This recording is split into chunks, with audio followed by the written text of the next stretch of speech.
The latest Islamic holy month of Ramadan wrapped up on May 12th, but of course, like everything else, it had to adapt itself to COVID restrictions. To talk about that and the celebration in general, Roxana Velji, a member of the local Muslim community, joins us on Talk New West. Welcome to Talk New West. Thank you. So delighted to be here this afternoon. Thanks for having me. What can you tell me about the origins of the Ramadan celebrations? Okay, Ramadan is it falls on the 9th month of the Islamic calendar. And let's just start with probably asking a child. If you ask a child, what is Ramadan? A child would probably, they have many answers. One would say, oh, we don't eat from morning to night. Another one would probably say, it's a time where we're not allowed to say any bad words, Or another one will say, we're supposed to be kind during that month. So basically, Ramadan is a month, it's very sacred in the Muslim community. It's a month where the angel, we believe, Angel Gabriel came down to reveal the Quran to the Prophet Muhammad. So that all happened in the month of Ramadan.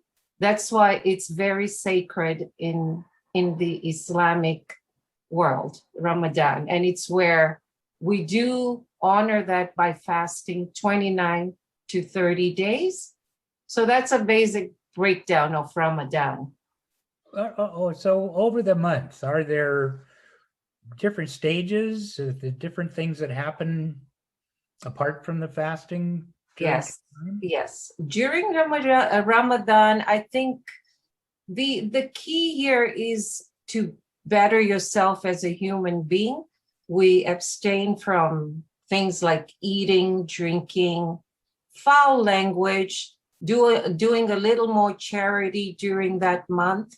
It's just kind of a connection to bring you closer to your being, like your creator.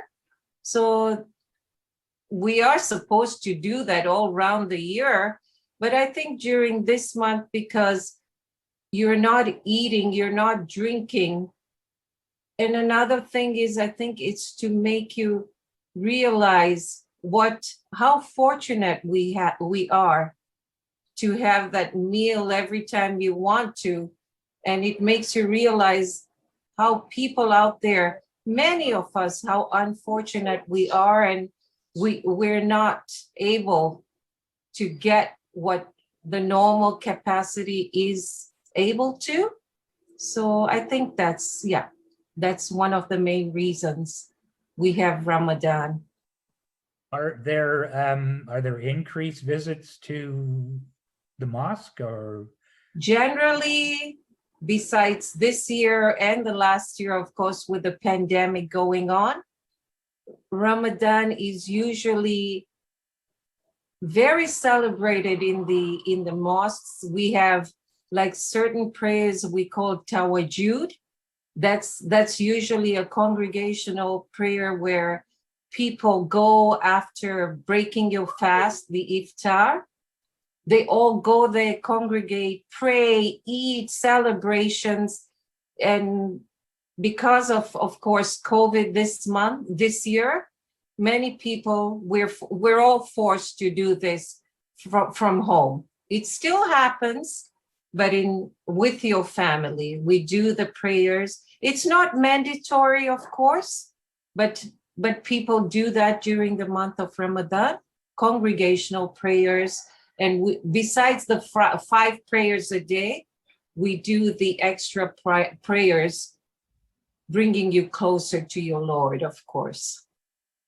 Okay, so now is it, I realize that COVID restrictions kind of changed everything, but did that make it more difficult over this most recent Ramadan month?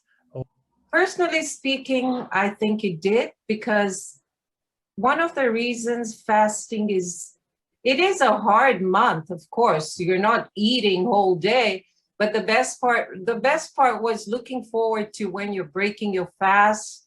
You have your friends, your family around. It's when a feast is going on, and the key here is to invite people, eat with people, joyous occasion.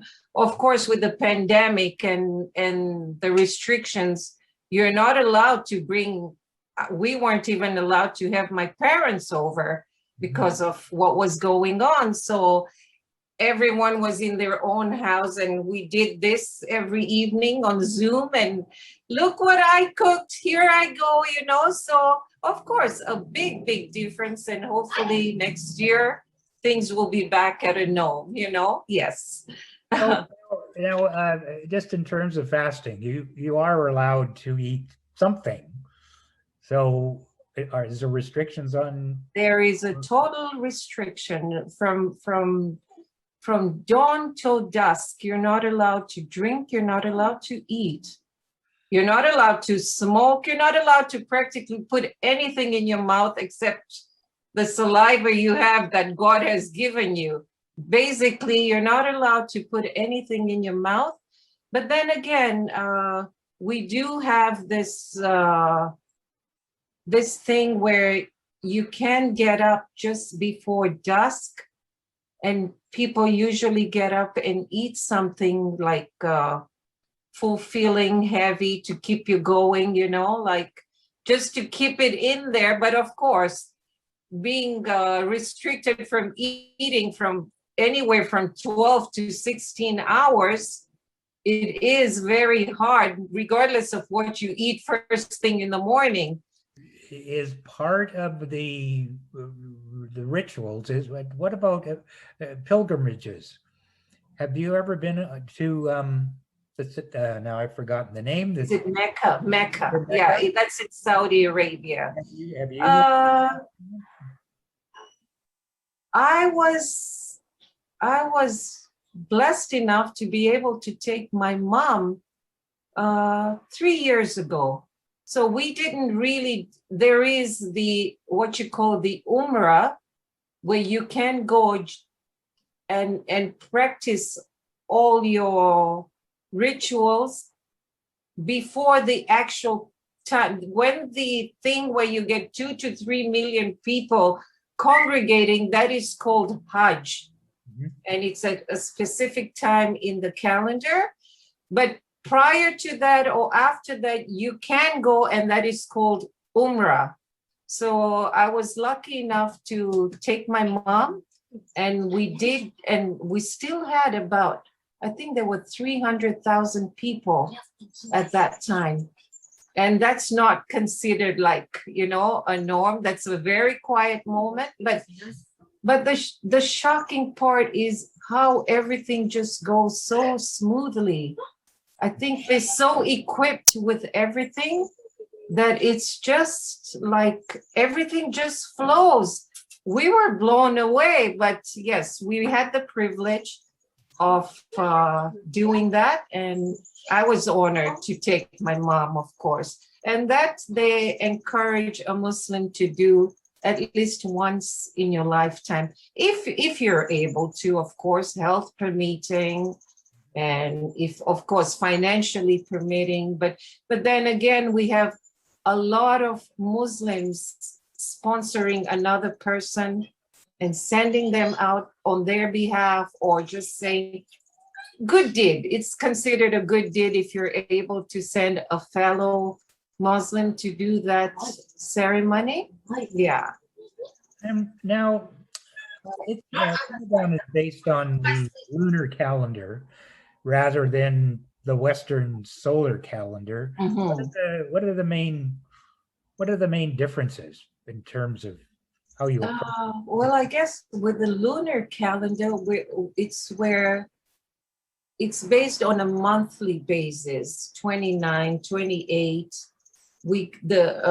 on the monthly basis. I wouldn't really know how to answer that precisely, but as far as I'm concerned, I think with the lunar, we're dealing more month to month. As with the solar, we're going by the year. So with month to month, things do differ. Like for an instance, Christmas, we have it on the 25th of every year. That goes by the solar calendar. Mhm. And then let's say you have Easter, which differs every year. Right. So I would say that probably goes on the lunar calendar. So I think that's the best way I can express that, because with Ramadan, with the festive celebration Eid, that never falls on the same day on any given year. Mhm. Like that rotates because we do follow the lunar calendar. Okay, well, I appreciate you illuminating, certainly, and expanding my knowledge about Ramadan, well, what Ramadan is about. And I really want to thank you for appearing on Talk New West. Thank you so much, Kurt, for having me, and my pleasure. Thank you.